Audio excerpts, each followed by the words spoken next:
Imagine you are the showrunner of one of the most successful TV series ever. The numbers are looking great, each new episode attracts more viewers than the last, and it feels like the whole world is talking about your creation. But one day you wake up and hear the voice whispering it would be better to take a different approach and slowly make the show you've been so carefully creating for the past 8 years go downhill. Great idea, but where do you begin?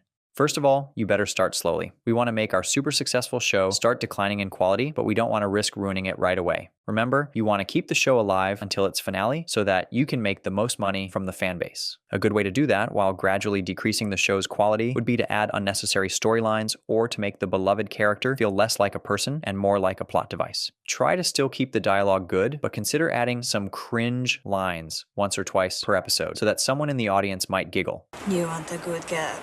But you need a bad pussy. Just don't forget that the changes should not seem obvious at first, so still aim to keep delivering great characters and action, but sprinkle in some small degradations here and there. Step 2, ignore the source material. Sometimes the source material is not very good, and therefore adapting it word for word might result in poor engagement and bad reviews. In this case, everything is perfectly fine, but what if you work with a good source material? Let's imagine that you have 5 books, and adapting the first 3 of them helped you create the best 4 seasons in the history of television. The logical path would be to adapt the other 2 and make another 2 or 3 amazing seasons. But we don't want that, so a better way would be to instead adapt like 10% of each book and come up with the rest yourself. Also, don't forget to kill off an important character off screen for no good reason, and another one just because you didn't like what the actor who plays him said. Once you are done with the basics, it is time to move to step 3. Cancel character development. When the show you're creating has so many plot points and characters, it becomes incredibly easy to make someone act completely illogical, or even better, have them do absolutely nothing for an entire season because you want them to stay in one place. And since there are so many opportunities, let's quickly look at some examples.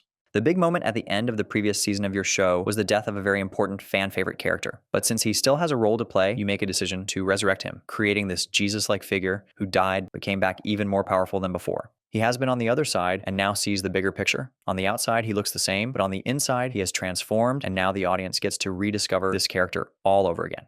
Sounds exciting, right? That's why we don't want to fall for that trap. A much better move would be to leave the things as they were. And if you feel like you are in a writer mode, maybe give the guy a new haircut and send him north of the wall to hunt a zombie with some random dudes.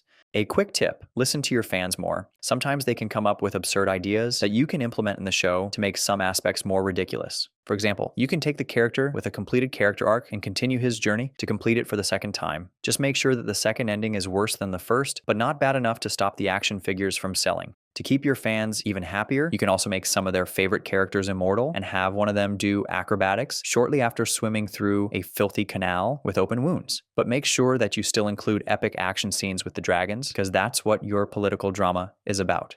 Step 4, never follow up on the things you established. To make a show successful, you need to make people interested in it. One of the best ways would be to establish lots of mysteries and foreshadowing for the upcoming events. This way you cultivate attention and force the viewer to look for hints and clues. Of course, a good show would eventually give the answers to the looming questions, but in our case, it is best to either leave the mystery completely unanswered or, even better, come up with a ridiculous decision just to subvert expectations. Sometimes you don't even have to provide a logical excuse. Danny kind of forgot about the Iron Fleet and Euron's forces. So when in earlier seasons you foreshadow something that is going to happen in the future, remember to pick one out of 3 options. Either never follow up on it again, follow up in a really ridiculous way, or follow up in a way that contradicts the thing you previously foreshadowed. And if you feel like foreshadowing isn't for you, just remember, you can always make a character do what you want without any reason.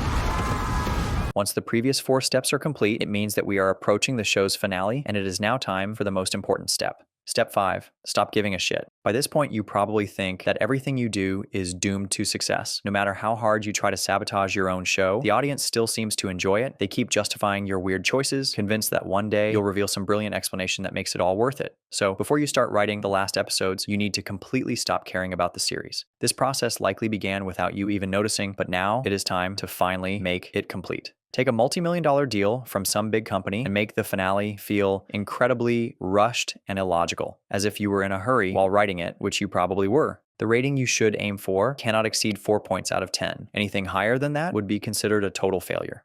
If this video seemed a bit harsh, please accept my apologies. The first few seasons of Game of Thrones are still my favorite television ever, and as a fan, it really hurts to see what the show became by its finale. All love and respect. Bye.